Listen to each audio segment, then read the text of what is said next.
What's up? It's Sultan 100 Mil. We back at Pro Sound Recording Studio. And today my guest came all the way from Florida. What's up, man? What's up, guys? What's up, Rari Ant, the promo king himself, checking in from Miami, Florida. We're here for the weekend. Thanks for having us. We're glad to stop by. Justified Reverend representing Philadelphia, PA, and I'm branded live. We having a good old time while we here. You already know it's all connected through Philly, man. What part of Philly you from? From North, but actually I'm out in the burbs. I'm just doing all my stuff in the city, so I just say that because nobody knows. If I told you where I was from, you wouldn't know. Okay. Yeah, I'm from North Philly too, though. Yeah, all my family's out there. Oh, okay. Word. So, man, tell me a little bit. How did you get into music, man? You got the name, the Promo King. So, okay. 13 years ago, I was in high school. I was like the biggest candy seller, so I sold honey buns, chips, anything you could think of, Rice Krispies, Pop-Tarts, Capri Suns. I was making so much money a week, like when scamming was at an all-time high in North Miami. And it was coming close to graduation time, and I was like, dang, how can I make legit money without having to get a regular job? And I thought about it. This thought started coming to me in like 11th grade. Then I realized I had a friend who was a DJ. So I started going with him to all the things he would DJ, the teen parties, the teen clubs, the baby showers, the high school activities. And I saw kids my age at the time booking venues and throwing parties, and it stuck in my mind like, wow, all these people are about to pay $10 or $20 to come into a venue for 4 or 5 hours. This might be something. So I pondered on that. I graduated, and I booked the same venue that I saw these things happening at in the summer, and I threw my first party. And it was a Nike versus Adidas party. And I had like 2 people there. And then, so I'm like, dang, I booked the venue. I came up with a cool theme at the time, but I have to promote it. So then I kept throwing parties and started coming up with ways to promote them. And I started getting better at it. Then people started calling me to help them promote their parties. And I was doing my parties, other people's parties. And then I had a friend who introduced me to one of his friends who was in the music. And then his manager saw what I was doing. Shout out to Jimmy Levy and Byron Trice. And then he was like, hey, you think you could throw my artist an album release party? And I didn't know that was a thing. I was like, album release party? So just who was the artist? Jimmy Levy. Okay. So he was like, yeah, we just want to do a party promoting his new album. So I was like, I never did that before. So I did that. It was a success. It was in downtown Miami. And then I had a representative from Slip and Slide Records come to that party. And she was like, hey, I like what you did for this artist. Ted Luke, I want to set up a meeting with you and Ted Lucas from Slip and Slide. And we set up a meeting, and they wanted me to do similar things for their artist at the time, Tanir. And then I started helping with their artist, Tanir. And then from there, artists started, artists and labels started contacting me to either throw events or break their music at the parties, like play their music, get videos, and it was another way to make money. So now I went from just throwing parties to helping labels and artists promote their music. In the midst of all that, I helped a friend with an event, and I did so good that they introduced me to Trina that same night. And that was 7 years ago. I went to the club with Trina and her manager and her team. And after that, they just liked me. I started interning for Trina's manager, Miss KD. So by default, I'm interning for the artist in a way. Because if I'm interning for the manager and the manager's managing the artist, I am, you know, pretty much doing the same. So after I got a hold of how management worked and what the artist needed, when management wouldn't be in town or available, they would count on me to go, you know, make sure everything was good, collecting booking money, setting up studio features, you know, whatever an established artist was doing at the time. So then I started getting local artists writing me, hey, you should do management, you should do PR. And I was getting that for a while. And I was like, oh, no, I don't do that. And they're like, what do you mean? What you do for yourself, taking pictures at events with celebrities, breaking music at your parties. If you just do that for an artist, you can be a manager or a PR. And I was like, okay, I'll think about that. So I really did want to do it just to see if I knew what I was doing. And I started with one artist and it worked out. And I just, you know, it picked up ever since. And at this point, I can't even count how many artists I've helped out and that I'm helping. And it's just so cool to me that I work with artists on all levels. Actual artists that are already making a living from their music and who are famous and have the name. Then you have local artists who are just up and coming. And then you have those artists that are in between. They're not just starting up. They have motion, not just in their city, but in other parts. But they don't have that, you know, that status yet, but they could blow any minute. So literally from the bottom artists to the middle, the ones that are just about to pop, to the ones that have already popped, and even artists that, you know, were doing their thing back in the day, but, you know, want to get back to doing their thing now. I get those inquiries as well. But that's how I got into the music. That sounds cool, man. Let me ask you something. Is there money in that? In what? Basically promoting, or is it just like somebody sees that you're talented in one area and then they try to use you for all areas?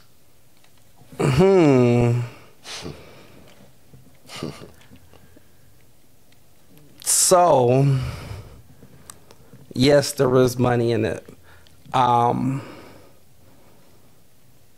I mean, this may sound crazy, but to me, I've always thought the money is going to come.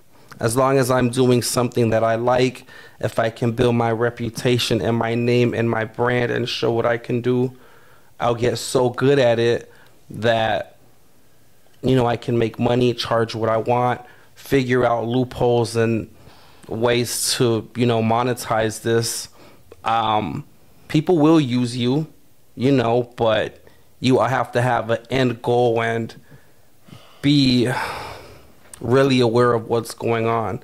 So I think I'm gifted to where I'm not blindsided by what's going on, or I'll look at things if it's not money involved in this, but it can benefit me in this way, or I don't know, it's money in it, but you can't let yourself get played. The reason I asked you that, because I know, like, even with me, like, sometimes people see you can do one thing and you start working with it, but secretly they want you to do, like, every fucking thing. Because it sounded like, from just me listening to you, you told me, like, you know, you kind of got your clout up to where you can have parties and a lot of people coming. So it was like, you know, once the music industry heard about it, whether it was independent or, you know, major, they was like, okay, can you help do this for my artist, but it wasn't just do that. It was book this, pick this money up, do that. So it was like, does that feel like, you know what I mean? That's why I ask about money, because it's like, when you're doing the one part that you love, it's like they start having you do a whole bunch of shit. It's like, I need to get some guap. So I've been doing this 13 years, and I keep learning as I'm going. And I've gotten better at, I'm at a state now where those things happen less and less. Like now I'm able to put my foot down and say, is there a check with this? Am I getting a percentage? No, I don't want to do that. I can't take this. I can't do that. Now I have the leverage, but before I didn't feel that I had that leverage. And I feel like, though, that's why a lot of people don't move up, because they're not willing to do the sacrifices or put in the work. And I've seen a lot of people try to chase their dreams and do this, but they don't want to put in the sweat and the tears, and that's ultimately what's going to, that's what worked for me to make everything happen. But yeah, people will bring you on board for one thing, then they try to put this, and that on you. But I've gotten better with like, whoa, hold on. You brought me on for this. That's something I can't do, or that's something I can do.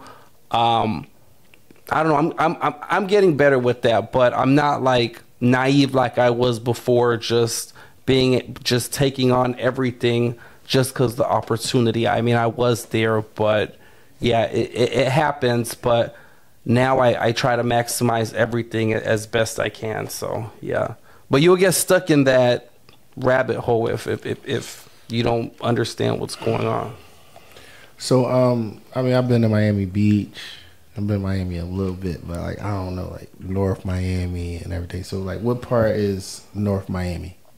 So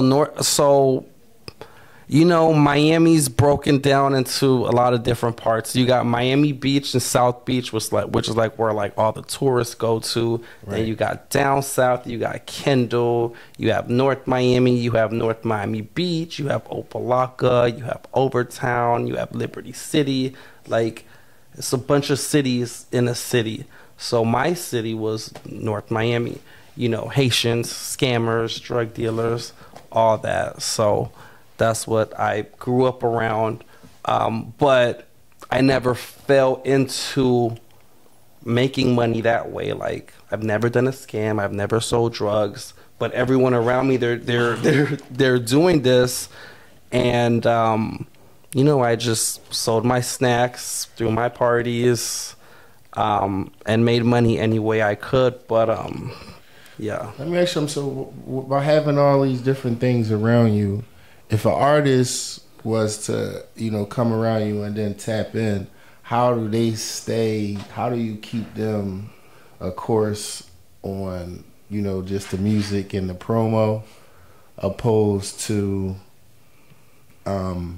getting over and getting involved with the scam and all the other shit that's around? Because not to indulge in it. Well, how do you keep people that's coming for this from like meeting you, being here, and skipping over here and all this shit? Well, people do what they do. It's not my business how you make your money. But I'm not going to be tangled up in how you make your money. But, okay, so what I do now is I have a link in my bio. Artists fill out that form that want to work with me. I have like hundreds and hundreds of artists that apply. So they'll apply from all over. They fill out my form, so they'll put their basic information about themselves. They'll have questions about their team, what they've done, what they think they need, what city, state they're in, all that. Their Instagram, the link to their music. So then I go through, their budget. So then I go through those artists. And I'm, listening to their music, checking out their page, seeing what they have going on. And if I feel that it could be a good situation, I can actually help them, then then I'll reach out and be like, hey, I'm reaching out because I saw you inquire to work with me. Let's set up a call. Then we'll set up a call. If the call is also, if it's a good call and it matches what I saw, then we'll come up with a budget that is appropriate for their situation. If they can do it, then I take them on. But, as long as they do what they're supposed to do as far as the music and taking my advice, I mean, I'm not always right, but as long as they, they're taking constructive criticism, they're taking my advice, they're showing up to the shows, the events, and they're just really engaged and having that energy, then it's going to work out. And I let them know, hey, this may not be a long-term thing. Let's start off. Sometimes artists reach out and they think this is going to be a forever thing, or that I'm going to bring them straight to the top. But I let them know, hey, listen, everyone's journey's different. There's no guarantees. All I can guarantee to you is that you will be in a better place than what you were before we started working together. Whether that's if we work for 1 month, 3 months, 5 months, 7 months, a year, 2 years. I've had artists that things did not work out. Either I felt like they weren't a good fit for me, or I just feel like I'm not a good fit for you. Some artists have some expectations that I'm like, that's not realistic. I can't help you with that. I'm not what you're looking for. Or sometimes artists will, it'll be the opposite of that, and they do everything I tell them to do and beyond, and they don't need me to kind of push them and go, and they're moving and they're working and they're self-sufficient. And those are the artists that I like to work with. If I say, hey, I'm going to Philly for the weekend to do some interviews, to tap in with people, I have a show out there, and they're ready to buy their flights. They already set up moves of their own, and they they come ready to work. That's the artist I want to work with. But what brings you to Philly this time? So what brings me to, this is my 4th time in Philly. I think it's my 4th time. The first time I came to Philly, I think it was with Jocelyn Hernandez. I was helping her with her Jocelyn's Cabaret tour. The second time, Trina had a tour. It was her, Rick Ross, Jeezy, Gucci, Legends of the Streets tour. I came here for that. The third time I came, it was for this event I do called Magic Mondays, which we started in Miami, and we did it for like 2 years. And I was just like, we need to do something different. When I got on Love and Hip Hop, thanks to Trina, Love and Hip Hop televised my Magic Monday event. So when it got on TV, I started getting an influx of people saying, hey, bring it here, bring it there, bring it there. So when I saw that there was a demand for our Magic Mondays event in other cities, I was like, we need to go on tour with this. And Philadelphia was one of the spots that had that demand, and our partner here, he has the resources and the connects out here and a good following, so he was a good person to partner with. And we brought it here to Philly. So basically Magic Mondays is the biggest industry night on a Monday night. So you'll have A&Rs, producers, just regular people coming to have a good time, people celebrating their birthdays, managers, up-and-coming artists, actual established artists, celebrities that just pop up to come support us, actual celebrities hosting, podcasters. You get all these people in the industry, whether they're established or not or upcoming, at this one place on a Monday. So I'll give you some examples. We've made it on Love and Hip Hop. I remember when Pound Town was out, Sexy Red came to Magic Mondays on a Monday. Then the next day she was in LA with Nicki Minaj doing the remix to Pound Town. We've had Trina come. We've had so many people, but we've been doing that event for 2 years. So my 4th time in Philly now, we're doing Magic Mondays again tomorrow. And from here, we're going to take it to several other states. But yeah, what brings me here is Magic Mondays. Okay. So tell us a little bit about the location and Magic Monday and just like how you help them head locally on the promotion side. I got you. Okay, go ahead, yeah. So, the location, it's Voix Philly. It's a location I've been working at now for probably about 2 years. I've done a lot of different things there. It's high end. It's run by are they Chinese? I don't remember, but yeah, they're Chinese. It's ran by them. It's in Northeast Philly. Pretty much what goes on there, at least in this iteration of Magic Mondays. Man, we brought a lot of different things to the last one. So me, I'm connected with a lot of different stuff. Like, I deal with schools, I deal with soca, carnival, and all that. So the last one, we had a carnival situation there, and everybody loved it. Girls walking around, feather outfits. Just keeping it entertained. And as he said, it's like one of the biggest industry nights on a Monday, and I've been doing this for a while. Like, before I did what I do now, I was an artist myself. I'm not gonna say I'm not now, but I've been to a lot of situations where people will try to sell you dreams of like, this person will be here or that person will be there. And you probably know people as well who have ended up in situations where people are selling pipe dreams. This is like a legitimate thing where like a lot of the people that are connected to this can actually change some people's lives slowly but surely or fast, depending on how they're moving as a person. As he said, like, I do a little bit of managing myself. I do some PR, and like, I deal with different people at different pay rates and stuff like that. Like, some people are working with little to no money. Some people are 6 to 7 figures, and it's just interesting to see it like kind of all come together in one place. You know what I mean? Mm-hmm. You're not really getting that anywhere else, and especially for like $20. And to piggyback off what you said, how people, will sell you a dream.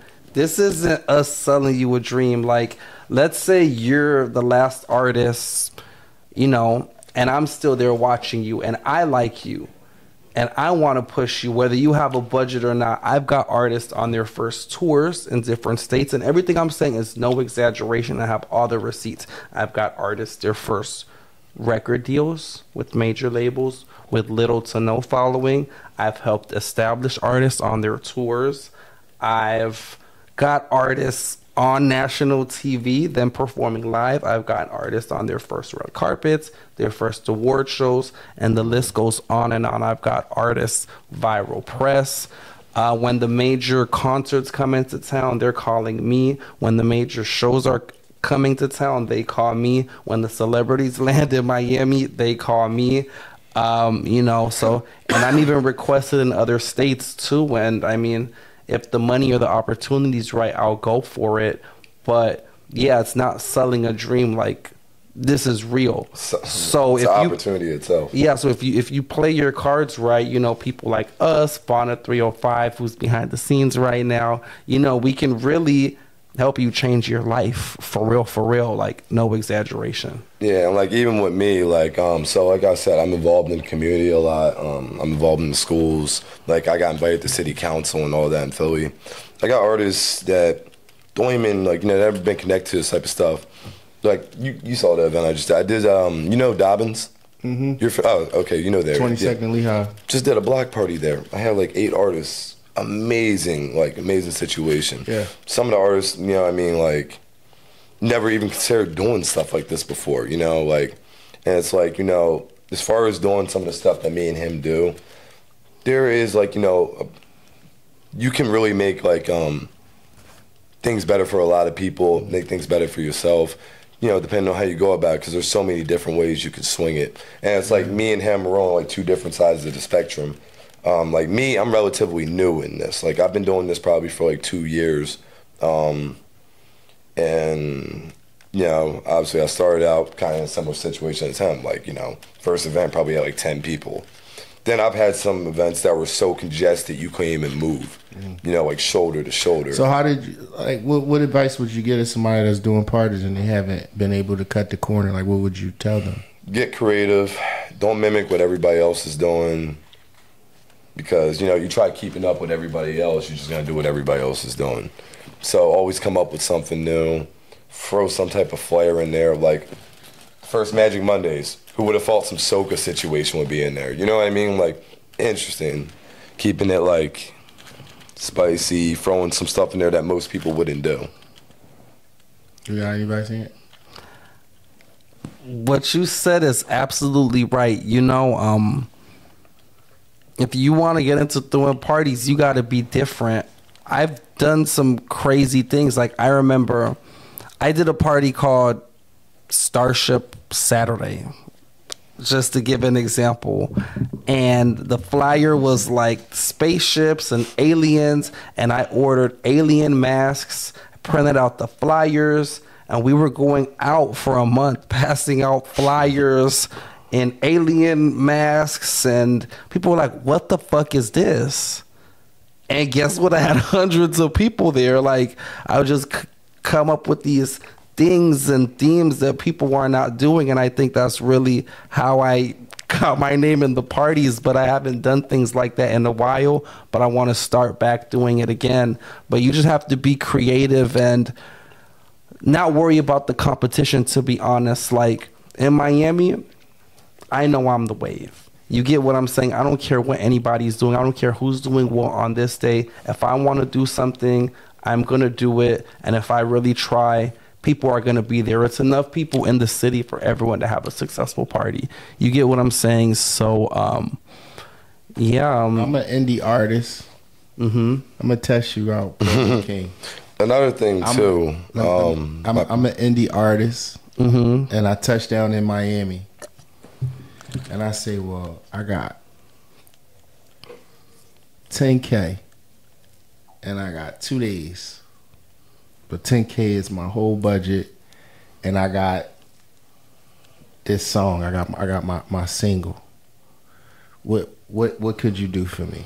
Okay, so we're gonna set you up with media and press runs to promote you and your song. We're going to get you on the blogs. We're going to bring you out to whatever I may have planned, or I'll reach out to other situations and get you involved there. We're going to have your songs playing in all the clubs. We're going to be stopping at all the clubs and making you seem super lit. We're going to help you with your content, and that we're going to make that 10K look like freaking 50 to 100K. Like, we know how to stretch out the money because our relationships are so strong and our faces are so clean that if you have good music as an indie artist and it's marketable and pushable, you know, that 10K can go a long way to where even when you leave after the 2 days that you were here, we can keep that buzz going.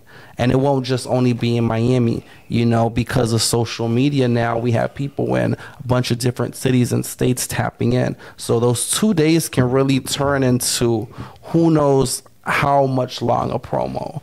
But yeah. All right, so now another scenario. I touched down in Miami. I got a song that's 10 times better, but I only got $1,000, and I got 2 days.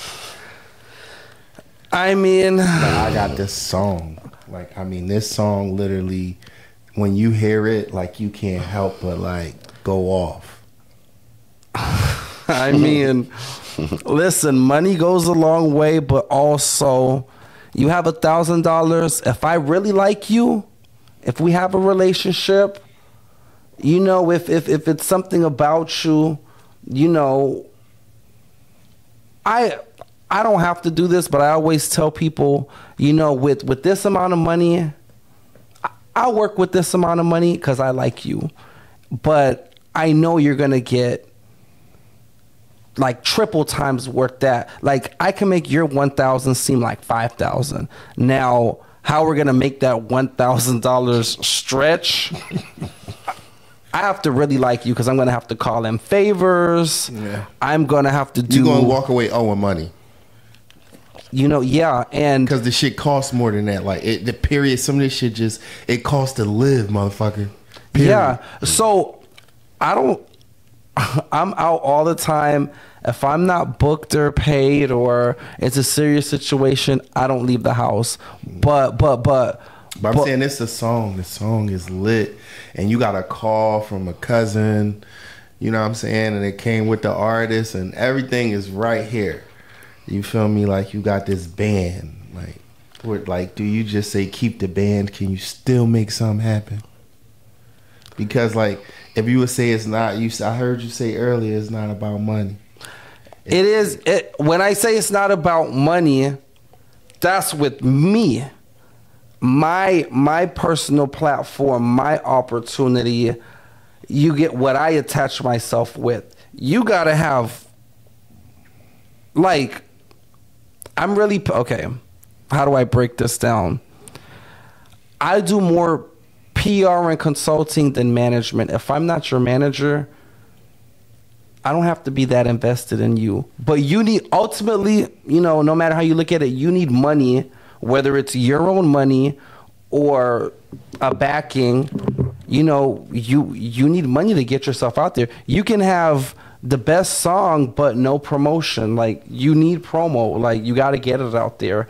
And, ultimately, you need money. I just know I can make money stretch, but it can only stretch so far, and I can only use my relationships so far. But I'm not going to exhaust my relationships for $1,000. But, ultimately, you do need a budget, or you got to have a good network. But is there anything particular that you would do or suggest, or what would your take on that be with the $1,000? Me personally? Yeah. Shit, if they got 1,000, they trying to fuck with me, I'd probably tell them spend that shit on some clothes. You feel me? I'm probably say go ahead and spend that shit as best you can, all of it. Don't go spend all that shit on a 2-3 day leg.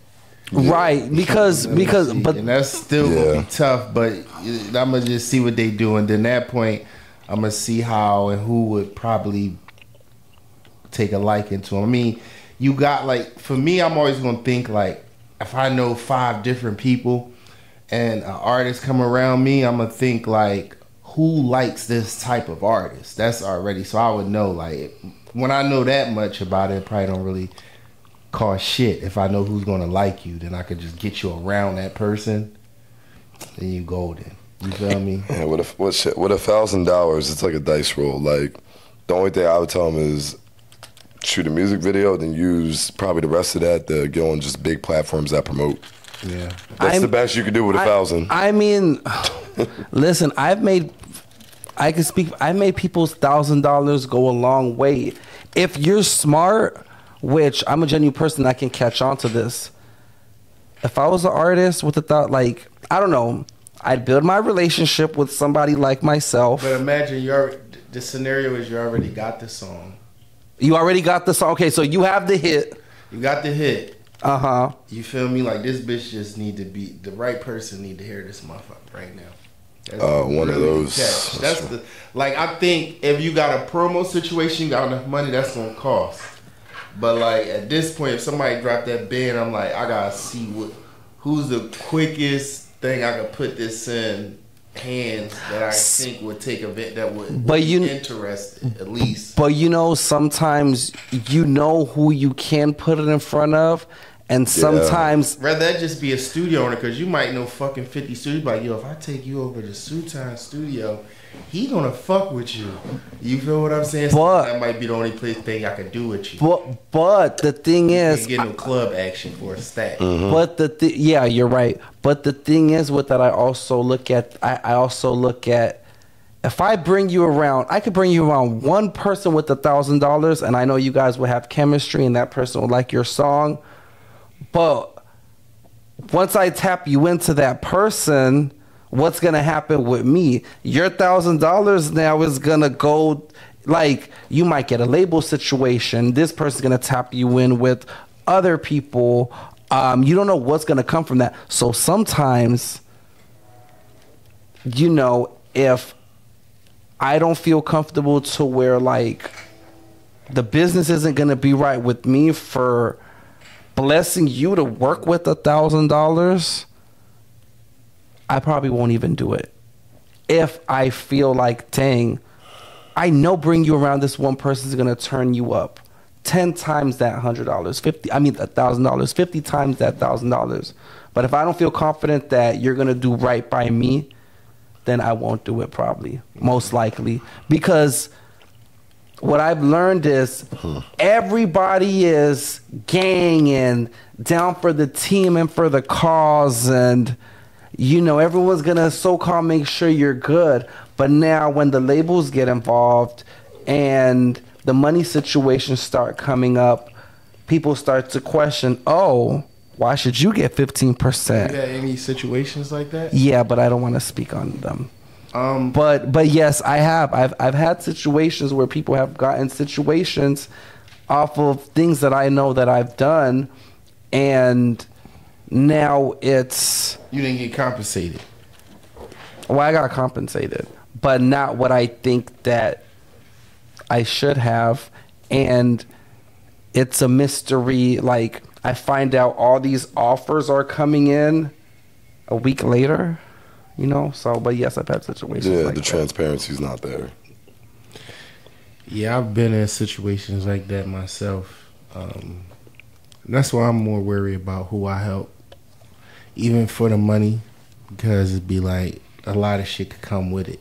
That's another thing, because like you said, like once I drop you off of that stack, that's kind of it, even though I love the song. But people don't get that, like, it's really the gas that's going to make the song go. So tell me a little bit about the rise of the Florida music scene.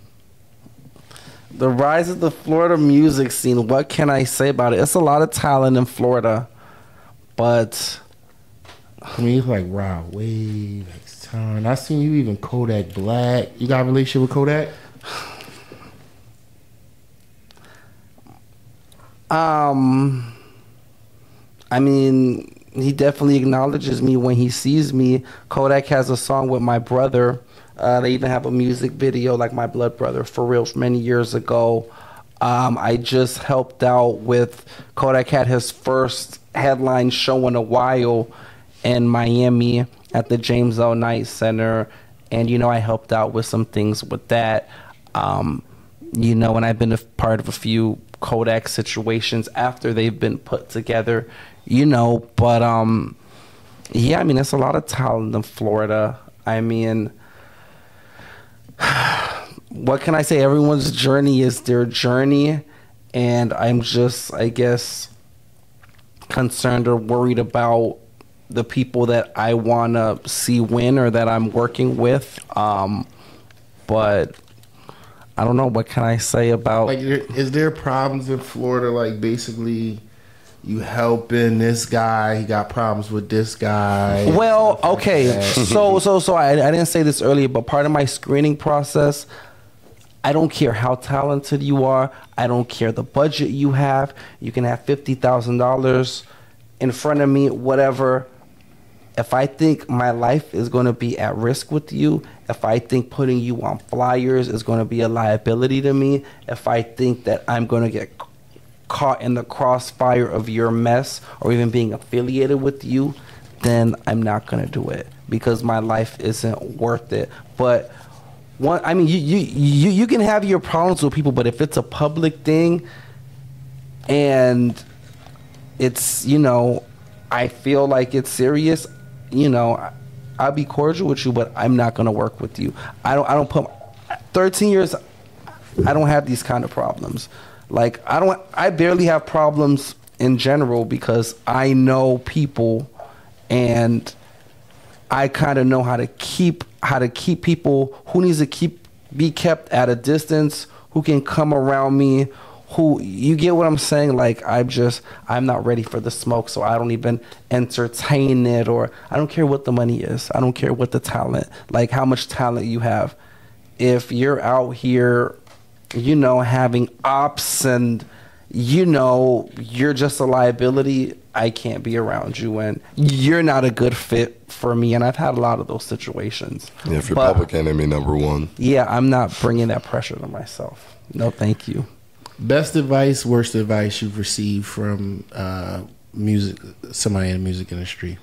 Best and worst advice I've received? Mm-hmm. Okay, I've never been asked that. I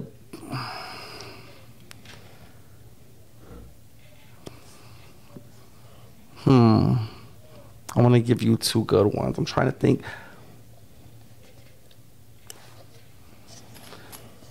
Trina, best advice. How do I put this in words? Nobody's coming to save you. Don't depend on anybody for anything. Nobody cares. I realize nobody really cares about me. People care about, and people, when I say that, people be like, oh, don't say that. I have 25,000 real followers, 150,000 accounts reached in 30 days, but I know way more people follow me than would actually follow me. But none of those people care about me. They care about the opportunities that they can get from me or the access I have to people. Nobody really does care about you. Unfortunately, everything is transactional and how it can benefit them for the most part. I mean, I think I'm a real friend and a genuine person, but everyone's not like me. But best advice, Trina, nobody cares. Put yourself first. No one's coming to save you. Save yourself. And worst advice, believe in me. I have the hit. We're going to the top. Yeah. So another thing, you out in Florida, and promo king again, parties. You've been to a Diddy party out there? I have been to Diddy parties, yes. So tell me, see anything? You got anything interesting to talk about? How many times have I been to a Diddy party? I think twice. I've been to Diddy parties 2 times. I'll keep it at that. What's like give me like a setting. Like, how do you get invited to a Diddy's party? You got to know the right people. But yes, I have been at. Is at this Diddy something parties. that like you have to be formally invited to, or could like I be going to Diddy's house and be like, you could be like, come on, Sue, you rolling with me? I'm invited to Diddy's party tonight. Is it a situation like that, or is this situation like, okay, strictly enforced? We need IDs. You got to be on the list, or you don't walk in. Yes and no. Diddy definitely invites who he wants there, and they're really strict on who's there and who can come to protect the atmosphere. But I've also seen, depending on who you are or how you play your cards, you can get a guest in. Okay. So yeah. But yes, I have been to Diddy parties. Diddy parties, so would this be in Miami? Yeah, Miami Beach. Okay. So Diddy parties, like, are they like at his house? Yeah. Parties at his house. Yeah, but people know that. Yeah. Diddy will have like the biggest parties. Have Super Bowl parties, pool parties. But yeah, the parties. I've been to 3 Diddy parties. 3. One was not at his house. Where was this one at? This one was in, I don't remember the venue, but it was a private party. It was in Midtown a few years ago. So yeah, I was at 2 at his house and 1 in Midtown. So the parties at his house, these parties are completely different than what would happen at Midtown, I would say. Or is it? I mean, it's different settings, so of course they're different. Yeah. So and they had their different purposes. Okay. So like the house parties is like food. Like, tell me, like, what does it look like? Like, I have no idea what anything like this would look like. So like, what would it be like when you arrive and like seeing food? What's Like, what's there? Like, what? You know what I'm saying? Like, what's there? The stars. Like, yeah. The stars, literally. You can just talk to anybody. Like, they're just there. Everybody is somebody. Yeah. You know, it's literally like, let's say you had a party. Let's say let's say 100 people are there. Most of them are celebrities. Like, I don't know. Celebrities. So the parties are like, that's another question. So what, capped out, like, how many people? Like, what how many people would be there? Like 100 people or like 1,000 people? I definitely don't. I don't think 1,000 that I've seen. So it's like 100 people there. Literally enough to like, there's so much space to like just have conversations. It's so much space that probably that 100. Because it's so much space and the space is taken up comfortably. I mean, I'm sure it's more than 100. It's probably a few hundred people. Okay. But to answer your question, I mean, all you can drink all night. What kind of liquor is it? I mean, what he was promoting. Okay. What he was promoting. So if it was Ciroc, we just got a bunch of Ciroc all night to drink. Oh yeah. Okay. I mean, there'll be other things, but that'll be like the main thing, whatever he would be promoting. But yeah, all you can drink. Then there's the food. I mean, people's preference and their substances is on them. Okay. You get what I'm saying? Like, so people are just doing drugs in the open? No. Okay, so what do you mean by that? Like, no, like I didn't see anybody doing that. Really. Yeah, but no. You know, it's a good time. Alcohol, food. You know, what people do, but I've never really seen anybody do anything out in the open like that. Okay. Like, what, like, is there any, like, does he have, like, special entertainment there?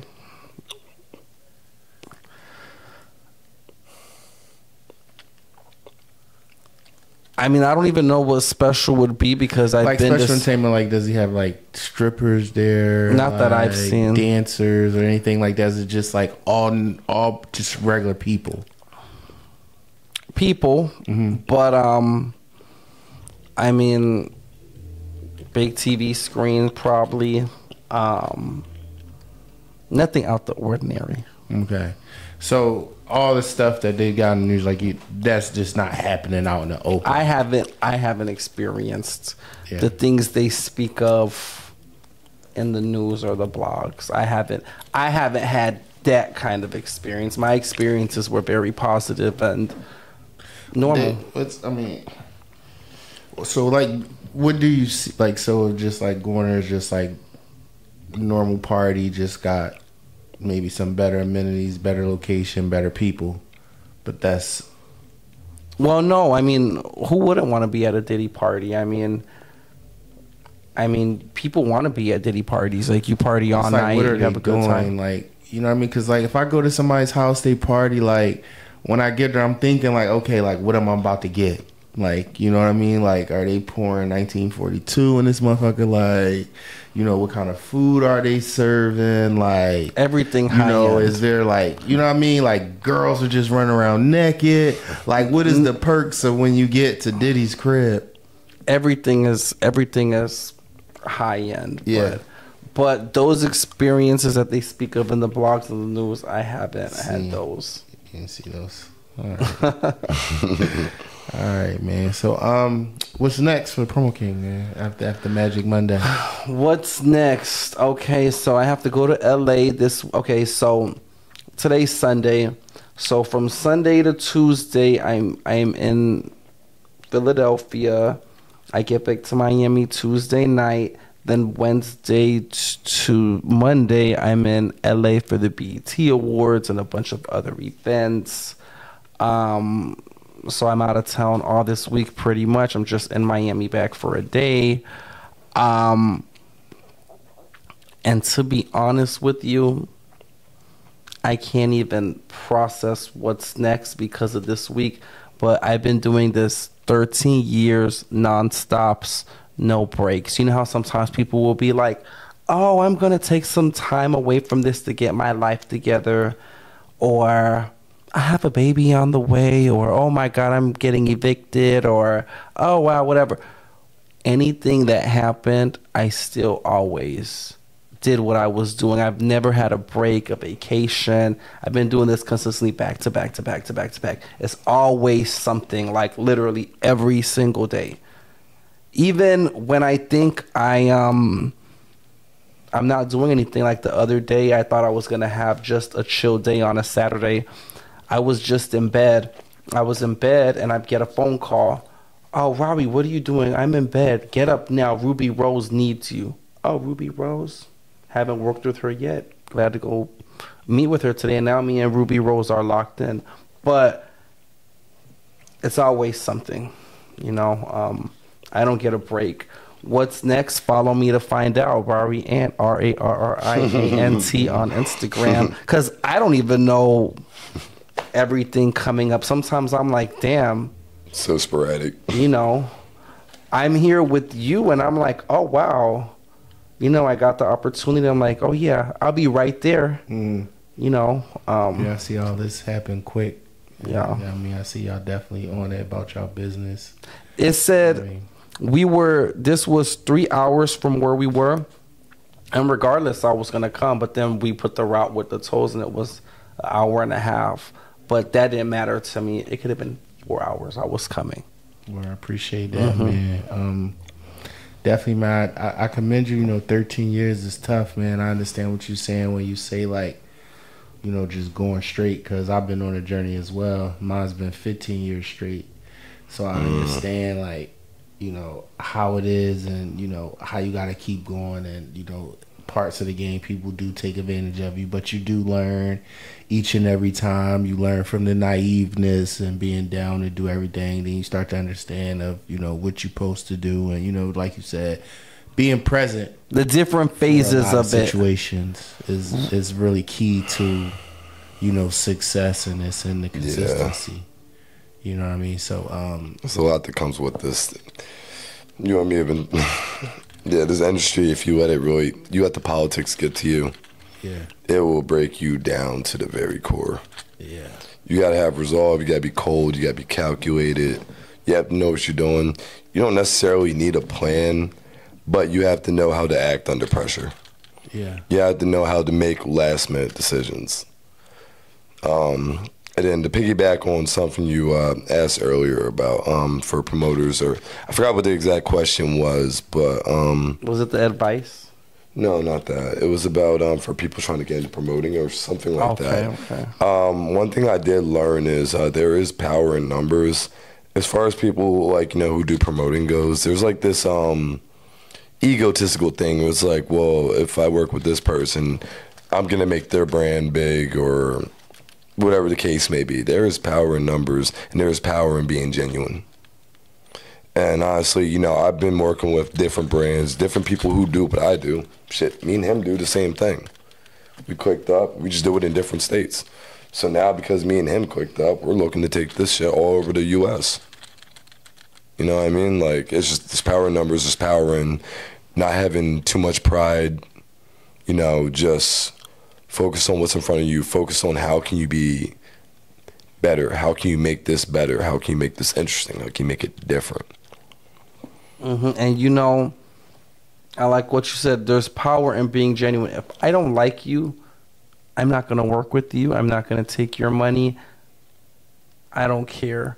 Yeah, it's power in being genuine. Every situation or everything I've done has been genuine, but also to what you said about you don't have to have a plan.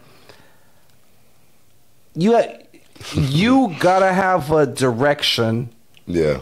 Like, I try to plan and plan and plan, but I notice things never go according to plan, but they're on course with the direction. Exactly. And as long as you have the direction, as long as you have the direction, you do better. You can continue to plan and plan to that direction, but You know, it's kind of like when you're driving, like you got to know what lane you want to go in, even though you might be swerving off a little bit, get off track, but you know, like where you want to go. Yeah. That's how I've been a lot, but I've learned too. But it's a process. I would think back because I've worked with a lot of different artists at a recording studio for 15 years, and the ones that I've helped that got the furthest had a plan, and the fucking plan works like a charm. Yeah, like it works fast.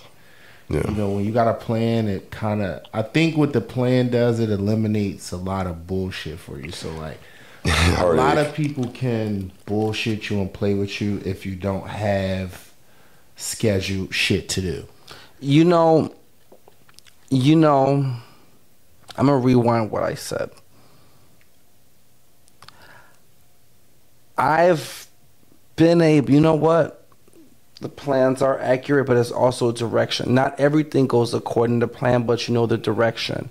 But I've planned out things that have taken time and calculation, but when you really put your mind to it, you accomplish it. So, yes, not everything goes according to plan, but you do got to have a plan, but you do got to know the direction too. But yeah, essentially, yeah. Well, if you are a person that can, you know, come up with a plan, then obviously a plan will do good. Some people are just naturally good at working under pressure. You know, every person's different. Like you said, every person's story is different. Every person handles certain pressure different at the end of the day.